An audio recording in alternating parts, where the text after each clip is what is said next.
SSS-27 coaching centre में आपका स्वागत है। आइए आज हम भारतीय संविधान का एक बहुत ही महत्वपूर्ण टॉपिक नागरिकता के बारे में बात करेंगे। नागरिकता जो भारतीय संविधान के भाग 2 में दी गई है और इसका अनुच्छेद जो है 5 से 11 तक नागरिकता के बारे में बताया गया है। इसमें हम जानेंगे कि जब संविधान लागू हुआ था, भारतीय संविधान 26 जनवरी 1950 को लागू हुआ था, तो उस टाइम किसको किसको नागरिक बनाया गया था, किसको नागरिकता दी गई थी, किसको नहीं दी गई थी। और जब संविधान लागू होने के बाद में जो लोग भारत की नागरिकता लेना चाहते थे तो उनको नागरिकता कैसे दी गई, क्या क्या प्रावधान किए गए, संसद के पास नागरिकता के बारे में क्या अधिकार हैं, नागरिकता से संबंधित अगर कोई कानून बनता है तो वो कौन बनाता है, संसद बनाती है, विधानमंडल बनाती है। तो सारे प्रश्न जो है नागरिकता के बारे में देखेंगे। तो नागरिकता से पहले हम निवासी जान लेते हैं कि निवासी कौन होते हैं। क्या भारत में केवल नागरिक ही रहते हैं या फिर निवासी भी रहते हैं? तो निवासी में कौन कौन आते हैं? निवासी में सबसे महत्वपूर्ण जो है ये नागरिक होते हैं। नागरिक ये, इसके बाद में फिर विदेशी होते हैं। किसी भी देश में एक तो उस देश के व्यक्ति रहते हैं, एक विदेशी व्यक्ति रहते हैं। तो मेरे भारत में भी कुछ नागरिक हैं और कुछ विदेशी रहते हैं। विदेशी दो प्रकार के होते हैं। ये शत्रु देश हैं, शत्रु देशों के व्यक्ति जैसे पाकिस्तान, और मित्र देशों के व्यक्ति। तो दो तरह के विदेशी हो गए, एक शत्रु देशों के, एक मित्र देशों के। इसके बाद में शरणार्थी भी रहते हैं। शरणार्थी के बाद में फिर होते हैं अवैध प्रवासी।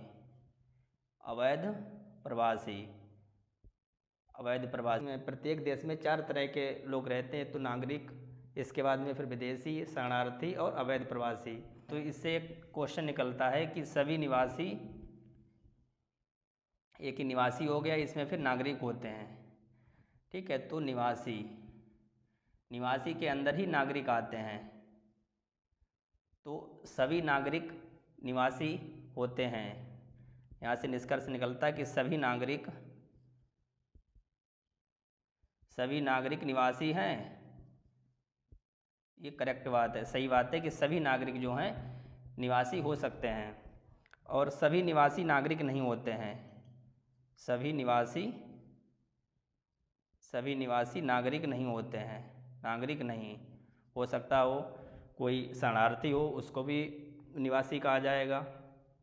जरूरी नहीं कि निवासी सारे नागरिक ही हों। तो कोई विदेशी भी हो सकता है, वो भी निवासी है। शरणार्थी है, वो भी निवासी है। अवैध प्रवासी, वो भी निवासी है।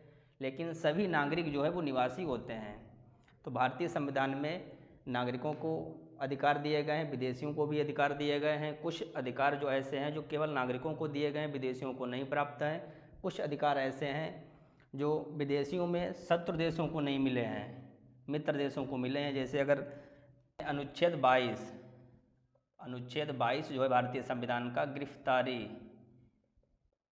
गिरफ्तारी के विरुद्ध अधिकार, ये जो अधिकार है बेशक ये विदेशियों को मिला है, लेकिन ये उन्हीं विदेशियों को मिला है जो मेरे मित्र देश के विदेशी लोग हैं।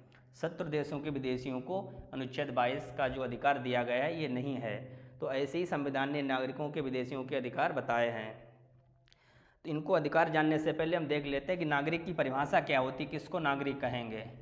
ये भारतीय संविधान में कहीं भी नागरिक की परिभाषा नहीं दी गई है। जो नागरिक शब्द है, नागरिक, इसकी कहीं भी भारतीय संविधान के किसी भी अनुच्छेद में, जैसे नागरिकता से संबंधित 5 से 11 तक अनुच्छेद हैं, तो किसी में भी नागरिक की परिभाषा नहीं दी गई है। फिर भी हम नागरिकता की परिभाषा देखते हैं। नागरिक किसे कहा जाता है? परिभाषा एक TH महोदय हैं, TH महोदय, इन्होंने नागरिक की परिभाषा दी है। क्या परिभाषा दी है? नागरिक किसी राज्य का, नागरिक जो है किसी राज्य का पूर्ण सदस्य होता है। पूर्ण सदस्य होता है। नागरिक कौन है? जो राज्य का पूर्ण सदस्य है। अब पूर्ण सदस्य होने का क्या मतलब यहाँ पे है कि नागरिक वही है जो किसी राज्य का, राज्य का मतलब यहाँ देश से है, जो किसी देश का, किसी राज्य का पूर्ण सदस्य है। तो पूर्ण सदस्य का क्या मतलब है? पूर्ण सदस्य में 3 बातें आती हैं। नंबर 1, राज्य द्वारा दिए गए सारे अधिकार। राज्य द्वारा दिए गए सभी अधिकार प्राप्त हों। जो भी राज्य अपने नागरिकों को अधिकार देता है तो वो सभी अधिकार प्राप्त हों। सभी अधिकार का यहाँ पे क्या मतलब है? इसमें दो बातें हैं कि यहाँ पे मूल अधिकार और अन्य अधिकार। अन्य अधिकार में जैसे राजनीतिक अधिकार और सामाजिक अधिकार, आर्थिक अधिकार, बहुत सारे इसमें अधिकार हैं। तो अगर ये सभी अधिकार किसी व्यक्ति को प्राप्त हो रहे हैं तो वो पूर्ण सदस्य माना जाएगा। तो पहली कंडीशन पूर्ण सदस्य के लिए ये है कि राज्य द्वारा जो भी अधिकार दिए जाते हैं, जैसे कुछ मूल अधिकार हैं, कुछ अन्य अधिकार हैं, जैसे मत देने का अधिकार, ये राजनीतिक अधिकार है। वाक्य एवं अभिव्यक्ति की स्वतंत्रता जो है वो मूल अधिकार है। तो मूल अधिकार और अन्य जितने भी अधिकार भारतीय संविधान में हैं या किसी देश के संविधान में होते हैं, सभी अधिकार अगर किसी व्यक्ति को दिए जा रहे हैं तो ये पूर्ण सदस्य की बात हो गई। दूसरा, ये अधिकार के साथ साथ कर्तव्य। राज्य द्वारा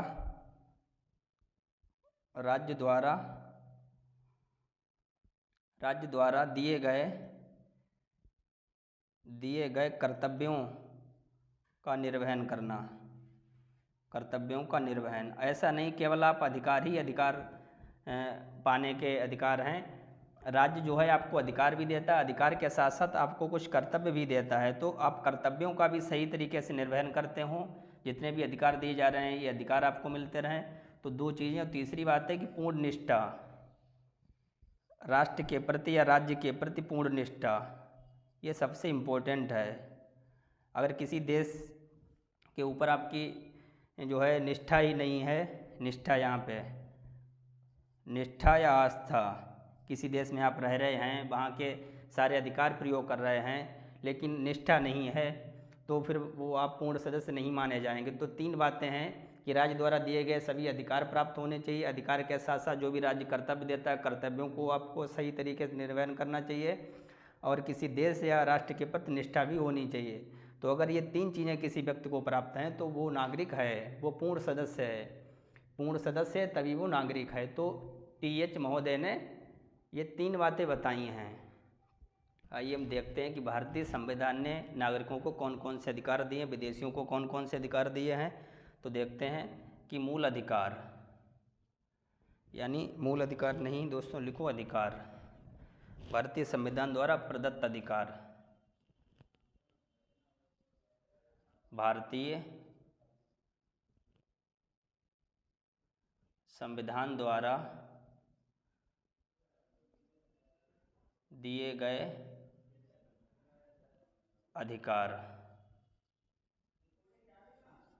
अधिकार दोस्तों जो हैं भारतीय संविधान द्वारा दिए गए अधिकार, यानी कुछ अधिकार जो हैं नागरिकों को दिए गए हैं, कुछ अधिकार जो है विदेशियों, यानी नागरिकों को तो सभी अधिकार दिए गए हैं, जो भी भारत के नागरिक हैं उनको सभी अधिकार दिए गए हैं। कुछ अधिकार ऐसे हैं वो केवल नागरिकों को दिए गए हैं, विदेशियों को नहीं प्राप्त हैं। तो हम देखेंगे अधिकार में दो तरह के अधिकार हैं। तो पहले देखते हैं कि वे अधिकार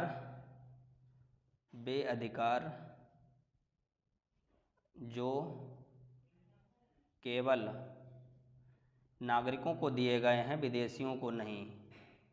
नागरिकों को दिए गए हैं, ठीक है, ये विदेशियों को प्राप्त नहीं है। ये अधिकार जो हैं विदेशियों को प्राप्त नहीं है, विदेशियों को प्राप्त नहीं, ठीक है। तो इसमें हम देखते हैं कौन कौन से अधिकार हैं। तो अधिकार में देखते हैं सबसे पहले मूल अधिकार, फंडामेंटल राइट। तो फंडामेंटल राइट, इसमें अनुच्छेद 15, अनुच्छेद 16, अनुच्छेद 17, अनुच्छेद 19 और अनुच्छेद 29 और अनुच्छेद 30। ये दोस्तों 5 अधिकार हैं। अनुच्छेद 15, अनुच्छेद 16, अनुच्छेद 19, अनुच्छेद 29, अनुच्छेद 30। ये 5 जो है मूल अधिकार केवल नागरिकों को दिए गए हैं, ये अधिकार विदेशियों को नहीं हैं। इसके बाद में मूल अधिकार के बाद में कुछ अन्य अधिकार हैं।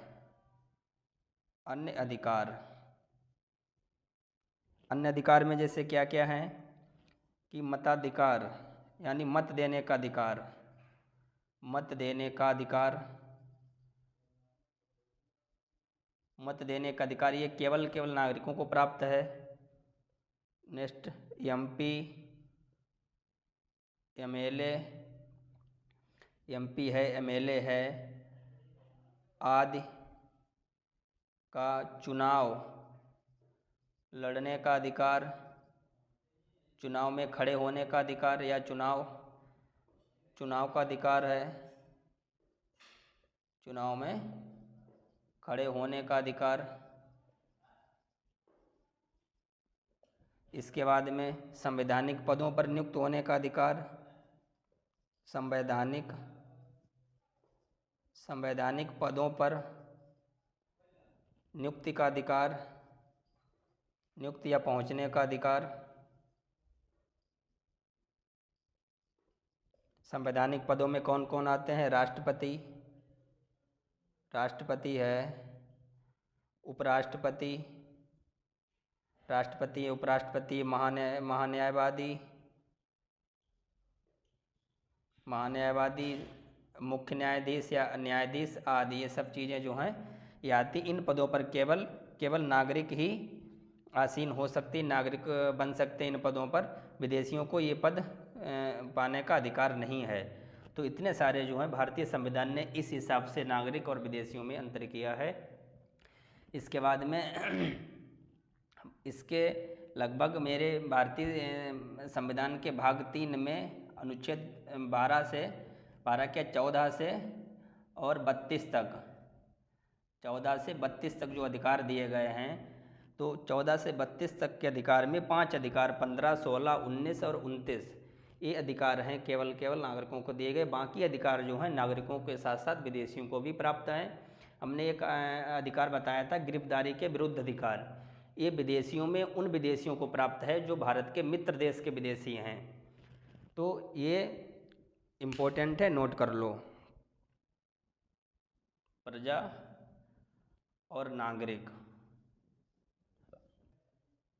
कर्तव्यों के साथ अधिकार कम या न्यून, ठीक है। यहाँ कर्तव्य तो बहुत होते हैं लेकिन अधिकार बहुत कम है, न्यून है बिल्कुल, ठीक, या मिलने की संभावना नहीं है या कम है।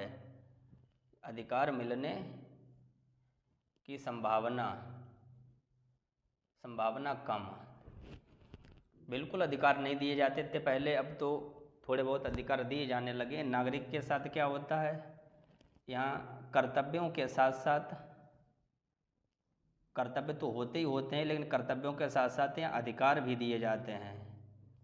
अधिकार बहुत यहाँ दमदार होते हैं। कभी कभी कोई ऐसा अधिकार है जो राज्य के विरुद्ध भी हैं, यानी राज्य के विरुद्ध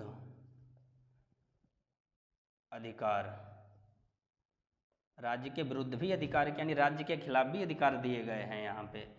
तो नागरिक का मतलब है कि कर्तव्यों के साथ साथ जो है अधिकारों का भी उपभोग नागरिक करते हैं, नागरिकों को अधिकार दिए जाते हैं।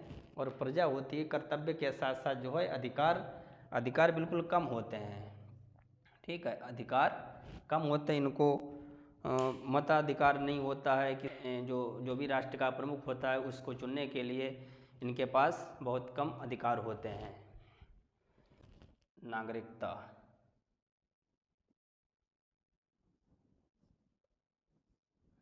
नागरिकता कहाँ से कहाँ तक है? अनुच्छेद 5 से लेके 11 तक। तो इन अनुच्छेदों से हमें क्या निष्कर्ष निकलता है, इनसे हमें क्या बातें पता चलती हैं? इनसे केवल हमें 2 बातें पता चलती हैं। इनसे 2 जानकारी प्राप्त होती हैं कि संविधान के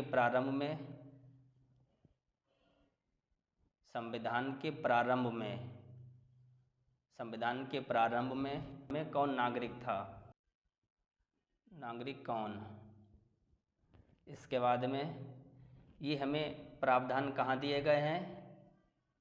अनुच्छेद 5, 6, 7, 8 और 9। इसके बाद में संविधान के प्रारंभ के बाद, संविधान के प्रारंभ के बाद नागरिकता संबंधी विधि, नागरिकता के अर्जन, नागरिकता के अर्जन और समापन से संबंधित विधि बनाने का संसद का अधिकार। तो जब हम नागरिकता, भारतीय संविधान में नागरिकता देखते हैं, अनुच्छेद 5 से 11 तक हैं, तो इस नागरिकता के अध्ययन से हमें दो बातें पता चलती हैं कि संविधान के प्रारंभ में, या संविधान के प्रारंभ का मतलब है कि 26 जनवरी 1950, 26 जनवरी 1950 इस डेट को भारत का नागरिक जो है कौन कौन बना था, उसकी बनने के लिए कौन कौन सी योग्यताएं थी, कौन कौन सी अर्हताएं थी। तो संविधान के प्रारंभ में कौन नागरिक था, किसको किसको नागरिक बनाया गया था, तो ये हमें जानकारी अनुच्छेद 5 से, अनुच्छेद 6 से, अनुच्छेद 7 से, 8 से और 9 से मिलती है। इसके बाद में दूसरी जानकारी क्या मिलती है कि संविधान के प्रारंभ के बाद, यानी 26 जनवरी 1950 के बाद नागरिकता के अर्जन और समापन से संबंधित विधि जो है संसद को अधिकार है कि उससे संबंधित विधि बनाए। अगर मान लो 26 जनवरी 1950 के बाद भी तो लोग भारत का नागरिक बनने की इच्छा रखते हैं, आज भी लोग भारत के नागरिक बन रहे हैं और नागरिकता लोग त्याग भी रहे हैं। तो संविधान के लागू होने के बाद अगर कोई व्यक्ति नागरिक बनना चाहेगा या फिर किसी नए व्यक्ति के नागरिकता की समाप्ति की बात होगी तो उस पर कौन विधि बनाएगा, तो संसद। तो ये चीज़ें जो हैं अनुच्छेद 10, अनुच्छेद 11 में हैं। तो 5 से लेकर 11 तक प्रावधान हैं। आइए हम एक एक अनुच्छेद के प्रावधान जो हैं वो विस्तार से जानेंगे। तो अनुच्छेद 5, ये सारे जो अनुच्छेद हैं ये इनका आज से कोई मतलब नहीं है। जो भी आज के नागरिकता से संबंधित जो भी प्रावधान हैं, जो भी नियम कानून हैं, वो भारतीय नागरिकता अधिनियम 1955 से संबंधित हैं। और जो अनुच्छेद 5 और 5 से लेकर 11 तक अनुच्छेद जो हैं ये उस टाइम के हैं जब 26 जनवरी 1950 को नागरिकता की बात आई थी। तो उस टाइम नागरिक कौन बनेगा, तो उनके लिए ये सब प्रावधान किए गए थे। आज से इनका कोई मतलब नहीं है और ना ही जो नागरिकता उस टाइम लोगों को मिल चुकी थी वो नागरिकता रद्द भी नहीं हो सकती। जो भी नियम कानून संसद बनाएगी तो 26 जनवरी 1950 के बाद इसमें क्या है कि संविधान के प्रारंभ में कोई व्यक्ति, इसमें कहा गया कोई व्यक्ति 26 जनवरी 1950 यानी संविधान के प्रारंभ में, संविधान के प्रारंभ में को नागरिक बन सकता है यदि वह निम्न तीन शर्तों में से कोई एक शर्त पूरी करता है।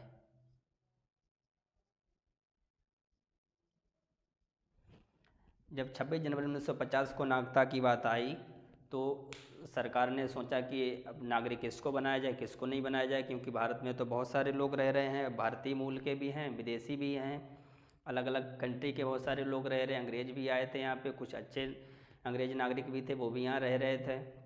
तो बात आई कि अब नागरिक किसे बनाया जाए भारत का।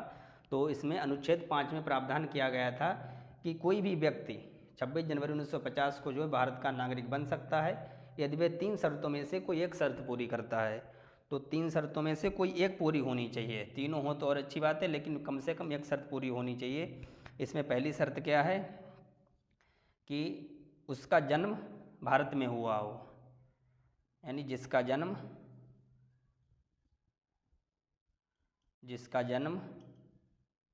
भारत में हुआ हो। अब ये बात तो ठीक है, जिसका जन्म भारत में हुआ तो भारत का नागरिक होगा, लेकिन इससे भी समस्या उत्पन्न हो गई। तो बहुत सारे विदेशी लोग भी ऐसे थे, उनके बच्चों का जन्म जो है भारत में हुआ था, तो क्या फिर उनको भी नागरिकता दे दी जाए? इसके लिए फिर एक और प्रावधान जोड़ा गया था, या तो खुद स्वयं जन्म भारत में हुआ हो, या उसके माता पिता, या उसके यानी माता या पिता का जन्म भारत में हुआ हो। कौन सा भारत? अविभाजित भारत। अविभाजित भारत में हुआ हो, अथवा, ये अथवा है सब में, अथवा संविधान लागू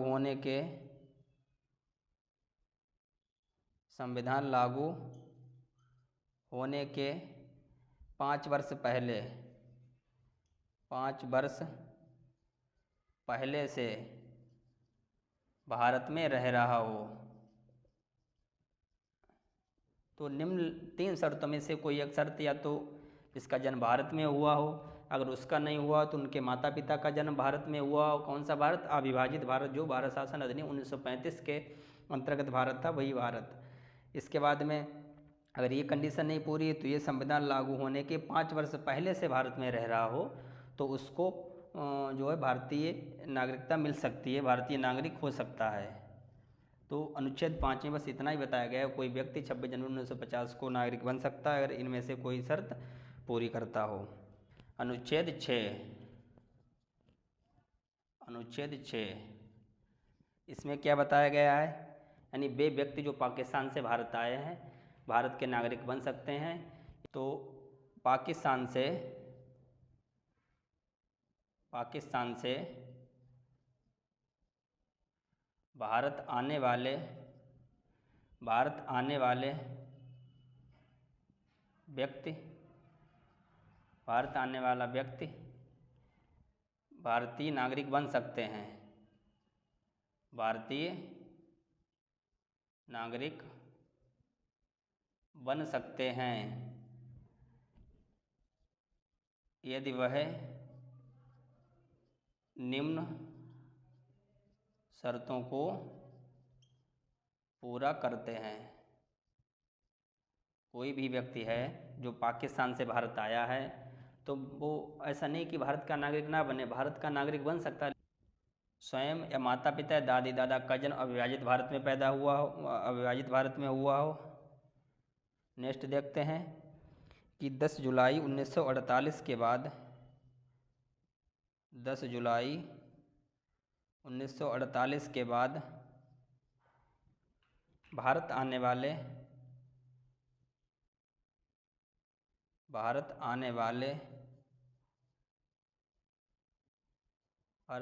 व्यक्ति को नागरिकता के लिए आवेदन करना होगा। नागरिकता के लिए क्या करना होगा? आवेदन करना होगा। और प्लस 6 माह तक भारत में रहना होगा, 6 माह तक भारत में निवास करना होगा। तो 2 कंडीशन है, 2 शर्तें हैं जिसमें जो है पाकिस्तान से भारत आने वाले व्यक्ति नागरिक बन सकता है। तो बहुत ही इम्पोर्टेंट ये भी है, इसमें ध्यान रखना कि ये डेट 10 जुलाई 1948 के बाद जो है टोकन का प्रारंभ हो गया था। टोकन क्या? ये जो है परमिट व्यवस्था लागू हो गई थी। इसके बाद जो भी भारत में नागरिकता लेने के लिए आएगा तो उसको आवेदन करना होगा, 6 माह तक भारत में रहना होगा, तो वो नागरिक बन सकता है भारत का। अब एक कैटेगरी ऐसी भी थी जो विभाजन के बाद क्या, विभाजन से पहले ही लगभग 47 में विभाजन हुआ था, 15 अगस्त 1947 को, और सुगुगाट पहले से ही होने लगी थी, तो लोग अपना बोरिया बिस्तर बांधने लगे थे मार्च से ही। तो ऐसे व्यक्ति थे जो पहले तो पाकिस्तान चले गए, लेकिन कुछ समय तक वहाँ रहने के बाद उनको लगा कि चलो अब तो बेकार चले आए, इसमें भारत में ही रहना अच्छा था, तो फिर पाकिस्तान से भारत आ गए। तो उनके बारे में प्रावधान किया गया है अनुच्छेद 7 में। अनुच्छेद 7 में इसमें लिखो कि वे नागरिक यानी वे व्यक्ति, या ऐसे लिखो कि पाकिस्तान से वे व्यक्ति जो भारत से पाकिस्तान चले गए, भारत से पाकिस्तान चले गए और पाकिस्तान से पुनः वापस आ गए, पाकिस्तान से पुनः भारत आ गए, भारत आए लोग नागरिक बन सकते हैं, नागरिक बन सकते हैं, नागरिक बन सकते हैं यदि वे निम्नलिखित शर्तों को पूरी करते हैं। यदि वह निम्न शर्तों को पूरी करते हैं।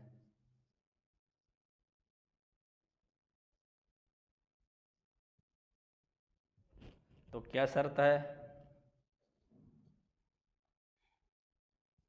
क्या शर्त है? तो पहले तो यही कहा गया कि पहले तो सबसे पहले यही कहा गया कि 1 मार्च, पहले यही कहा गया कि 1 मार्च 1947 यानी 1 मार्च 1947 के बाद, 1 मार्च 1947 के बाद पाकिस्तान जाने वाले लोग भारत के नागरिक नहीं रहेंगे, भारत के नागरिक नहीं रहेंगे। सही बात है, जो स्वेच्छा से पाकिस्तान चले गए हैं तो भारत के नागरिक नहीं रहेंगे। नेक्स्ट क्या बताया गया इसी में, पुनः भारत आने वाले लोग पुनः भारत आने वाले लोग नागरिक बन सकते हैं, नागरिक बन सकते हैं। ठीक है, तो कैसे बनेंगे? तो उनके लिए जो है शर्तें हैं। उनके लिए क्या शर्तें हैं? तो पहले यहाँ पे आवेदन करना होगा और 6 माह रहना होगा। जैसे पुनः भारत आ गए, आवेदन आने के बाद में 6 माह तक यहाँ रहना होगा, रहने के बाद में आवेदन करना होगा। तो पाकिस्तान से भारत आने वाले लोगों के लिए क्या शर्त है? तो यहाँ 6 माह निवास प्लस आवेदन करके नागरिक बन सकते हैं। तो ये पहली शर्त है। दूसरी शर्त क्या है? दूसरी शर्त है कि 10 जुलाई 1948 के बाद जो व्यक्ति हैं कि 10 जुलाई 1948 के बाद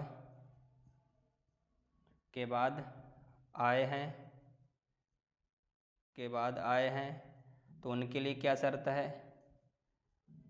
तो उनके लिए 10 जुलाई 1948 वाला परमिट, तो इनके लिए एक परमिट भारत से आए, वो पाकिस्तान से परमिट लेके आए कि हम भारत जा रहे हैं। इसके बाद में परमिट के साथ साथ यही कि 6 माह निवास और 6 माह निवास करना होगा और प्लस आवेदन करना होगा। तो इनके लिए 3 शर्तें हैं। तो पाकिस्तान से पुनः भारत आने वाले लोगों के लिए ये प्रावधान है, 3 चीज़ें। ये अनुच्छेद 7 है, इसको ध्यान रखना। अब एक कैटेगरी और बची थी, वो कैटेगरी ऐसी थी कि जो भारतीय उद्भव के लोग हैं। जब भारत का विभाजन हुआ था, इसके बाद में देश आज़ाद हो गया था, जो भारत के लोग बाहर रह रहे थे उनका क्या होगा? तो भारतीय संविधान में उनके बारे में भी प्रावधान किया गया है अनुच्छेद 8 में। अनुच्छेद 8 में क्या बताया गया है? अनुच्छेद 8 में बताया गया है कि भारतीय मूल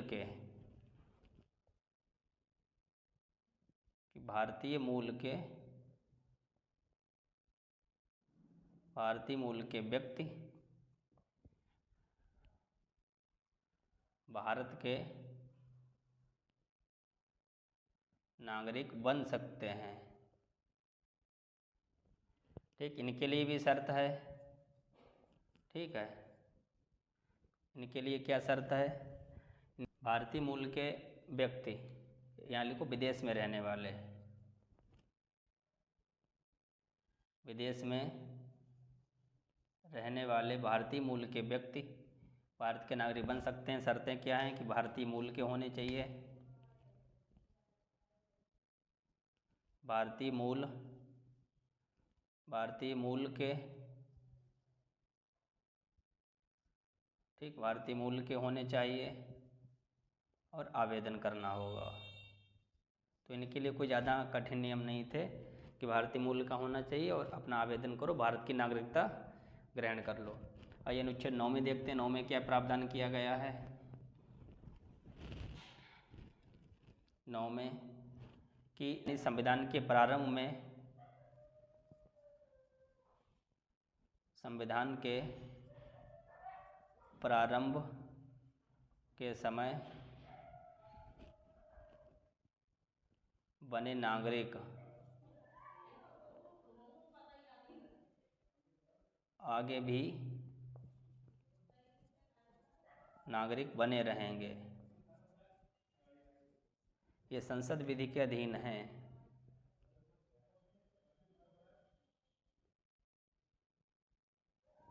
के अधीन है।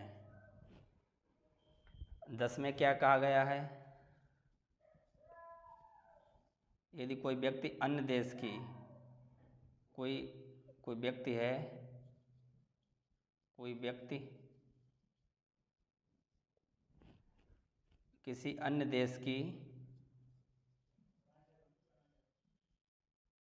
किसी अन्य देश की नागरिकता स्वेच्छा से ग्रहण कर लेता है, स्वेच्छा से ग्रहण कर लेता है, तो उसकी भारतीय नागरिकता समाप्त हो जाएगी। भारतीय नागरिकता समाप्त हो जाएगी। ठीक है, तो अनुच्छेद 9 में ये है कि संविधान के प्रारंभ के समय बने नागरिक आगे भी नागरिक बने रहेंगे। ठीक है, नागरिक जो है, संसद ऐसा नहीं कोई विधि बनाकर और नागरिकता छीन ले, जब तक कि आपने कोई भी ऐसा कार्य ना किया हो। अनुच्छेद 11 बहुत इम्पोर्टेंट है। अनुच्छेद 11 ही आगे के जो नियम कानून बनाएंगे उनका आधार है। तो नागरिकता से संबंधित संसद को यह अधिकार है, संसद को यह अधिकार है कि वह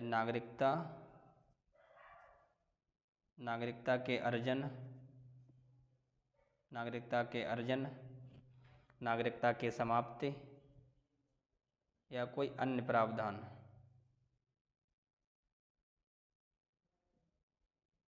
के लिए विधि बना सकती है, विधि बना सकती है। तो ये रहे 5 से 11 तक अनुच्छेद, इसके बारे में हम जानेंगे। वो इसके बाद हम आगे जानेंगे कि भारतीय संसद ने जो भी कानून बनाया है, भारतीय नागरिकता अधिनियम 1955, वो कहाँ से बनाया है, कहाँ से उसे शक्ति मिलती है, ये सब चीज़ें जो है आगे हम संविधान में जानेंगे। आज के लिए इतना ही, धन्यवाद दोस्तों।